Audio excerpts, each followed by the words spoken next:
simula ngayong Lunes. Kung hindi tayo gagalaw ngayon, kailan pa? Dumadami na naman yung dinudukot sa Maynila.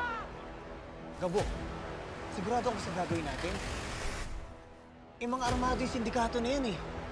Mamamatay lang tayo. Kaya nga, kailangan na nating kumilos. Hindi tayo pwedeng pumayag na mangyari uli ito. Si Betchay na ang manager ng Beer Gin. Tinatarant na ako ng tatay mo eh. Sabihin mo lang sa akin, Ibiang, yayariin ko na yun. Binaril ko na nga yung tatay ni Gabo. E di isusunod ko yung madrasta niya. Ikaw ang bumarel? Ikaw ba?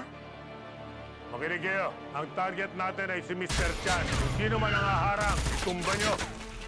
Mga walang iyakang mga sasra, hindi sila lumalaban ng patas. Sa oras na malaman kung may kinalaman yung magulang mo, magsama-sama kayo dyan sa kulungan. Hindi sila naniniwala sa batas.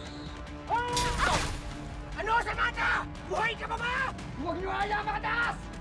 Ilabas nyo si Samantha, tapos ang usapan natin. Alam mong teritoryo ko to, Ricardo. Baka gusto mong hindi ka na makalabas ng buhay dito.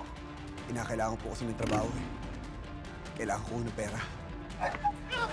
Saan nakuha ni Gabo yung malaking pera? Pap, sana mapagbigyan niyo ako. Wala kaming alam dyan! Wala! Hindi ka na talaga sa usapan! Kahit patayin niyo kami! Wala kaming alam! Sige, tumban niyo na.